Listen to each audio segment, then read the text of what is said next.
Hello, good evening and welcome. This is BizFirst Review 360, where we bring you a comprehensive look at the week's top business stories and developments that impact our economy. I'm Nadim Majid. Let's kick off this week's edition with our nearest and most powerful neighbor.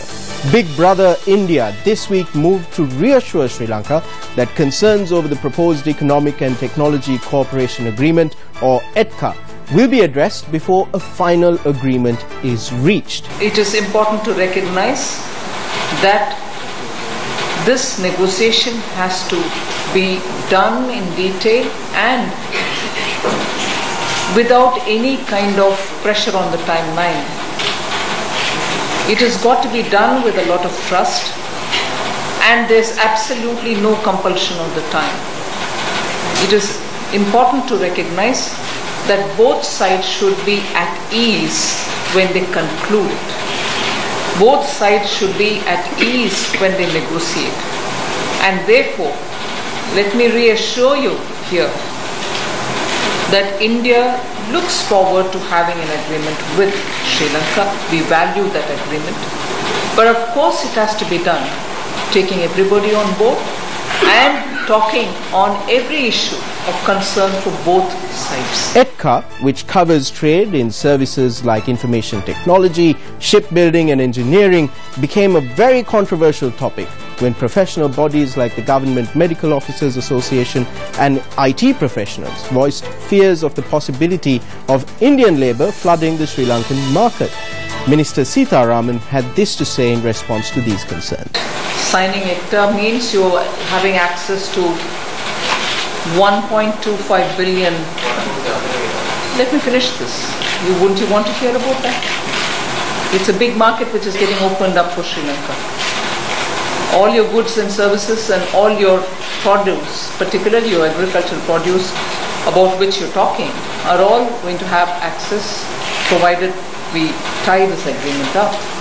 So if your concern is about what happens to Sri Lanka, the whole trade agreement is to get greater market access. Well, if that is so, the Sri Lankan investors should come to India and invest in India to produce, to gain advantage of the cheap labour. Just as China was irked by the suspension of the Port City project, has the scrapping of the Sampur coal power plant hurt the superpower in the neighbourhood? These are national priorities and international commitments, both of which will have to be reconciled.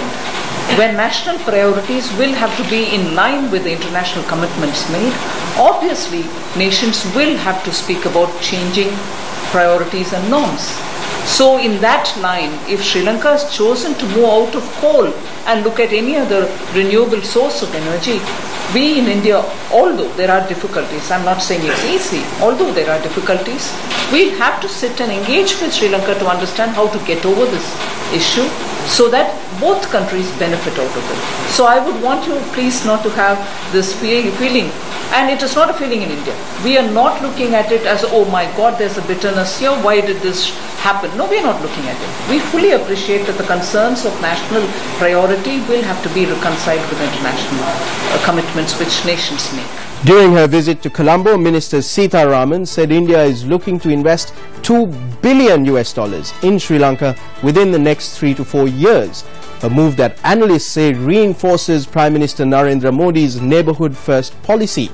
Investing in neighbourhood relationships also makes geopolitical sense for India in their economic territorial tug-of-war with China, who is already heavily invested in the South Asian region with more big investments on the horizon. In the next 3-4 years, the total investment interests are up to $2 billion that we are looking at. So Indian investment interests are in wide-ranging areas. We are looking at the way in which, in fact, this morning I was reviewing the various interests that we have expressed, whether it is Palali Airport, whether looking at the Trincomalee oil tanks, oil farms, whether we are looking at various other energy requirement that Sri Lanka may have to address immediately, whether we are looking at building of infrastructure for Sri Lanka, participating in major initiatives that the government is pushing through with great energy. So we are looking at various and project exporters from India are very keen. I've come with a huge delegation of real reckoning businesses which have great interest in Sri Lankan economy. They would want to come here and do certain things which the government thinks is important now to build on. Infrastructure, creating better facilities, building of houses, and also looking at the oil reserves, the tanks, the farms, the tank farms which are in Trincomalee and so on. So there are industries in general. So many of them have looked at prospects of linking value chain with the Sri Lankan industries too. With OPEC nations deciding to cut production, there's a lot of speculation that world oil prices are going to rise. In this backdrop, Finance Minister Ravi Karunanayake has encouraged Sri Lankans rather to move to solar. I thought was that they had agreed to a reduction in supply which will help to push the price up, not that they increased by 5%. Because of yesterday's statement, it had increased by such a price is what was mentioned. So there was no formal increase of prices. The reduction that is intended would reduce the supply. As a result, the rates would go up is what was speculated. So I guess there is enough areas where speculation is overridden with actual actions. They say they are going to produce X, but they produce X plus. So then automatically there will be a glut created. That will depress the prices.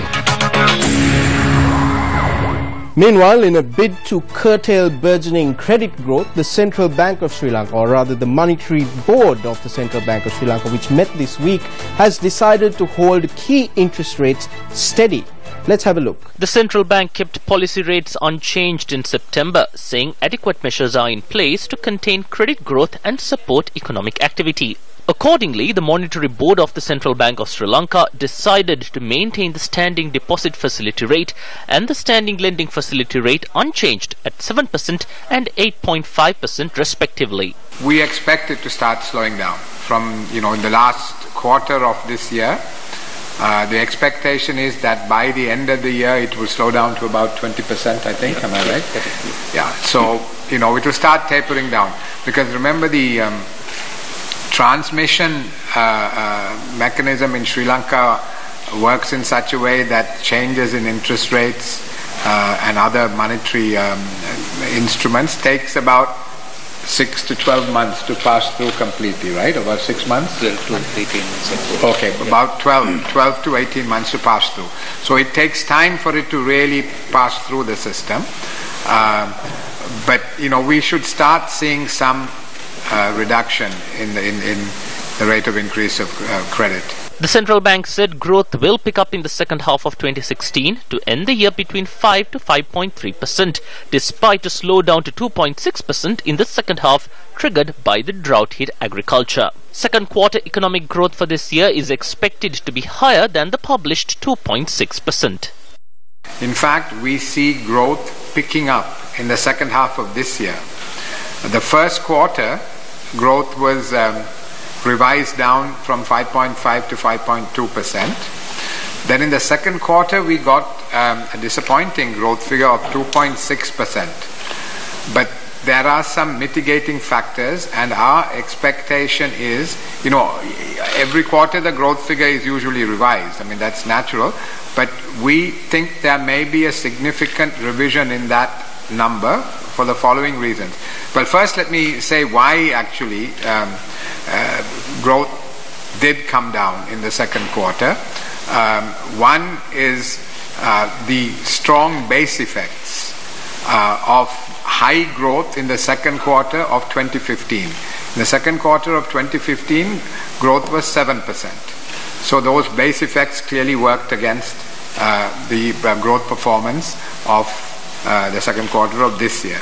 On top of that, the drought followed by the floods affected agriculture as well as industry, because these floods affected some industrial plants, I think including some of the industrial zones. So both agriculture and industrial production were affected by the floods, and agriculture was also affected by the drought before that. So if you take all that together, there are good reasons why growth would have slowed down. He also said the bank will take precautionary measures to block information on rates leaking to the market. So, two things. In future, we will make sure that the rate announcement takes place after markets close. So everybody gets the information at the same time. I'm not saying it has anything leaked out, but we are going to take that precaution. So you won't, the rate, it will be after, the rate, information on the rate, on any movement in rates will be announced after markets close. Our meetings will be held in such a way, that the decisions we take will be after markets close. So nobody will know before the market close about any decision we take on rates. That's one. That's a precautionary measure. I'm not saying anything happened or anything, but I'm saying that as a precaution we are going to do that. Welcome back. You're with BizFirst Review 360. For the first time in Sri Lanka, a degree program, an international degree program in banking and finance has been launched. Newsfirst Chaturanga Hapurachi sat with the Vice Chancellor of the Northumbria University for a chat. A very good evening to you. You're watching BizFirst in Focus right here on TV1. Now this evening we have a very eminent guest from a long way here from Sri Lanka who is in the country to promote university education in the country. Good evening and welcome to the show, Mr. John Rees, the Vice Chancellor of the University of Northumbria. Good evening to you, sir. Thank you very much, and thank you for having me on your show. Let me first ask you, now, Northumbria University, right up their name every time we talk about university education all around the world. I know a few friends of mine who are affiliated to Northumbria University. Can you tell me a bit about this university and why this is having a name for itself that is this huge? Okay, well, thank you very much for giving me the opportunity to talk about Northumbria. I know that Northumbria is well established in Sri Lanka and certainly very well established back in the UK, which is the home of the university. Yes. The origins of the university actually go back to the 1790s, so it's actually a very old institution. But as a formal university, it actually became a sort of university in 1992. So it is long established, and we've always had a history around strength around teaching and learning, also strong links with industry, but increasingly very, very strong research links as well. Now, whilst we're top 10 in the UK with regard to the size of our university, with over 34,000 students, actually our position is becoming increasingly global. Right. So we're having partnerships around the world, and for example in Sri Lanka we had partnership for over 13 years, and we've graduated over 1,500 students. So I guess that's starting to be why the name of Northumbria is well known in Sri Lanka and other parts of the world.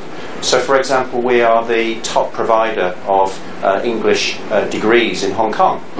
So it's not just in Sri Lanka, it's in Hong Kong, in Singapore and other parts of the world as well. That brings me to an interesting point. Now, so how do you manage the quality of all these universities that are around the world? Obviously, the United Kingdom, Northumbria University will maintain its standards. When it comes to all these other partnerships that you have, how can you assure their quality, their standards will be maintained as per your standards at the United Kingdom? Well, that's a very good question, and obviously a lot of questions that students and their parents want to understand. People will be aware that British education is well respected around the world. And that's partly because of the standards of the actual universities in the UK, but it's also because we have very strong oversight from the government within the UK. We have something called the QAA in the UK, Quality Assurance Association, which has very, very stringent standards, not just about the students who are actually studying for our degrees in the UK, but any other place around the world that they're studying. Right. And they're absolutely clear that the standards have to be equivalent, where we have internal and external examiners in the UK. They also have oversight over all of the assignments, the assessments, in places like Sri Lanka and Hong Kong and Singapore as well. We have staff assigned to the particular partners who work very, very closely, and we also engage with the partners, so we actually input into their education. So it's not pure delivery within the market, it's actually a blended delivery between the local market and our UK lecturers and professors. Right. Now I understand that you've started a new stream here in the country with a new partner. Can you explain about this as well? Well, new is an interesting word. We've actually been working with BMS within Sri Lanka for 13 years, but you're absolutely right. We've always had a business background within those qualifications. We've moved into the sciences area, but the launch this last couple of weeks has been around the banking and finance area, where we've launched a new completion degree program in banking and finance, which is the first in Sri Lanka, and will allow for students who've got up to level 5 qualifications in banking and finance now to complete a full degree with a UK provider along with BMS. So that's great news for students here in Sri Lanka, obviously. Now, can you tell me about this completion degree? What is the future of you said individual who has studied up until class 5 of this particular degree? What is going to be their future if they have? Can they join halfway? Can you give me a elaborative response to this, please? Yes. Most people, I'm interested. Of course. Well, we might see if we can talk after the show and see if we can get you signed up. Many students complete higher national diplomas, HNDs, and BMS certainly provides an HND in this area, but there are other providers of HNDs as well. And so that takes them up to what's called level 5, would be the second year of a degree programme.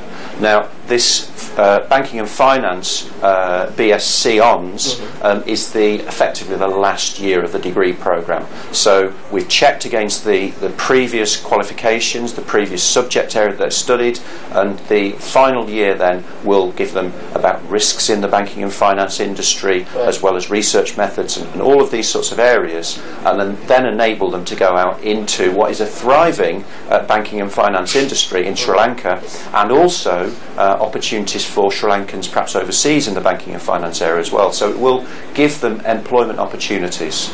Right. So now we know that, as I told you earlier, you said that you have a standard method to control the quality of the overall service providers and your partners at the Northumbria University. Now you've travelled the world. You have links to, you said, almost all the countries in the world who have partners, who are partners at the Northumbria University. How do you see the situation in our country? Do you think that there is a good trend for education in our country, or do you think we should improve? What is your view on this? I guess I wouldn't want to overstep the mark and tell people in Sri Lanka how to run their education system, but what I can say is from our experience, in terms of dealing with the partner that we've worked with, BMS, for 13 years, the quality is absolutely exceptional. We have partnerships in many parts of the world, as I said earlier. Yeah. Perhaps not all countries in the world, that might be overstating our reach. But actually, in terms of the outcomes, in terms of the degree classifications, for example, firsts and upper seconds, BMS is amongst the very best in the world. The students work incredibly hard, and the local tutors working with the Northumbria staff do an exceptional job in taking them to the very, very highest level. And employment outcomes for Northumbria University is incredibly important. It's part of our ethos. So in the UK, where there are 140 universities, we are 9th in the UK in terms of employability of our graduates. And this is critically important to us, whether we're talking about Sri Lanka, in Hong Kong, or in Singapore, or other markets. And BMS does an exceptional job in ensuring that our graduates get good paid employment after they've finished their degrees. So this rank that you were talking about, being 9th, does this apply to your partners as well? Do you think that a Sri Lankan student who has completed the degree with a partner of the Northumbria University has the same capability of being employed all around the world? That clearly depends on the visa situation, but in terms of the capabilities of the student, I don't doubt that. If a student is getting a first-class degree in Sri Lanka, I'm absolutely confident that's equivalent to a first-class degree engaged by our own students back in the UK. They are every bit as good as those students. It's then just down to different policies and visa, etc., in terms of access to roles. But these are exceptional students. Thank you very much, Mr. Rees, for joining us on Biz First in Focus, and I hope the program that you've commenced in our country will be a success. Thank you very much.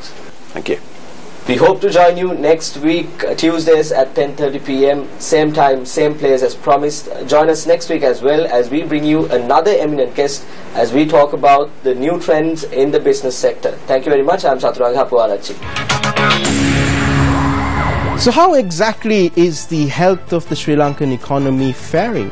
Let's strap our economy onto our monitors and take a look at the vital statistics. Finance Minister Ravi Karunanayake told reporters on Thursday that the 15% VAT increase will be tabled in Parliament for approval during the first week of next month.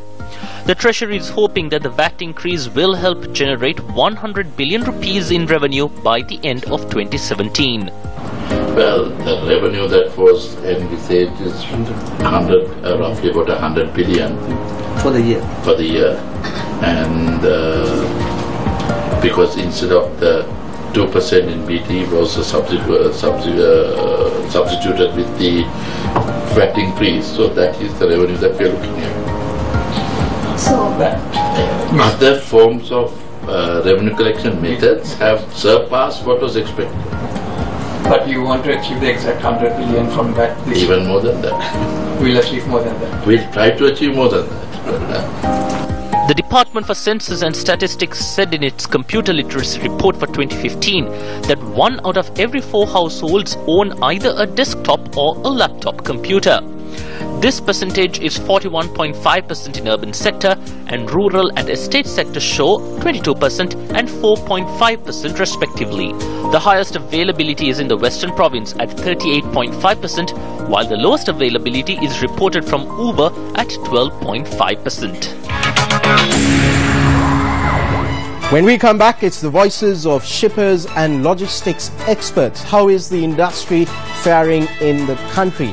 We'll hear it straight from the horse's mouth.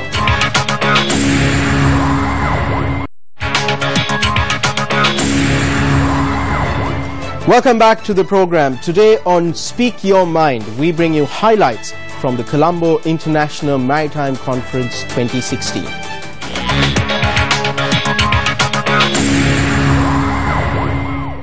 Less than 2.5% is contributed to the GDP of the country through the maritime economy. Our objective through this conference and starting to market Sri Lanka as a destination is to transform the country from a transshipment hub to a mega maritime nation, where you have a vision to build a megapolis in the Western Province.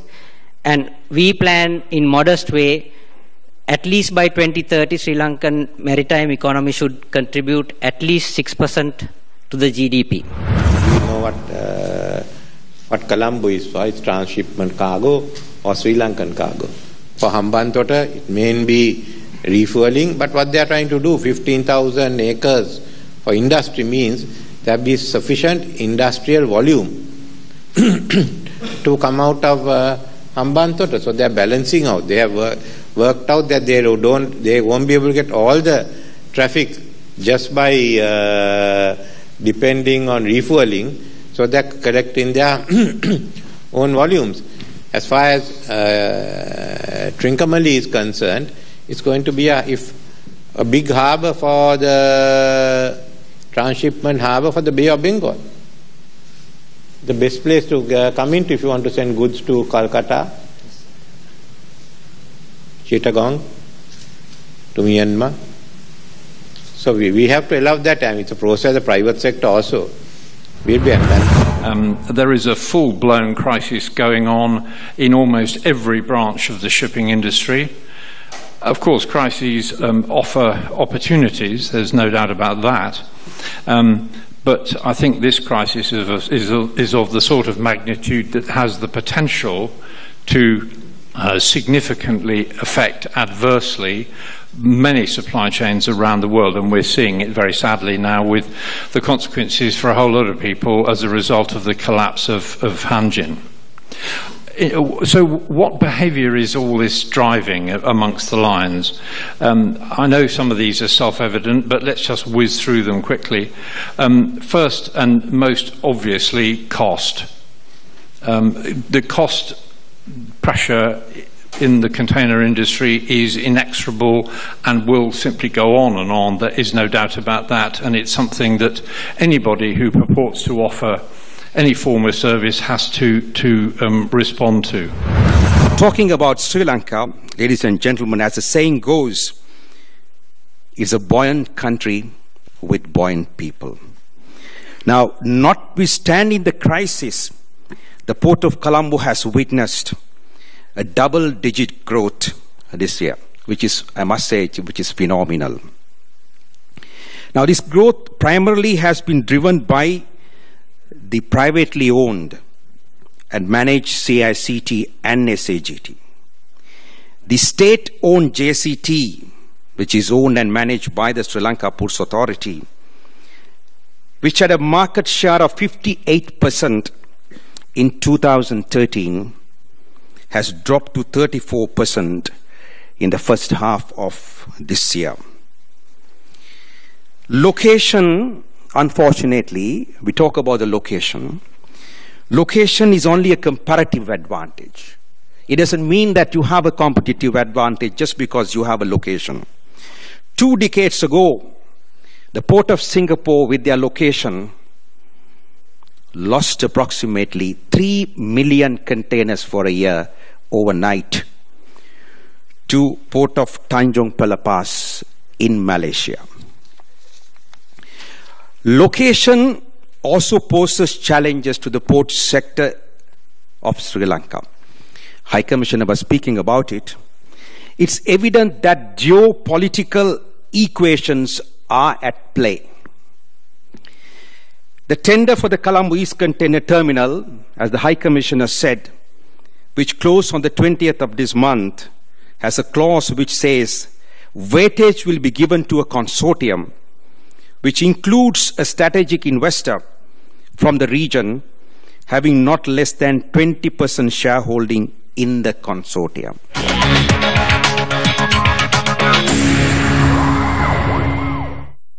And that's a wrap of tonight's program. Don't forget to look us up on Facebook. Visit BizFirst Review 360. Enjoy the weekend and join us next Friday, same time, same place. Good night and good luck.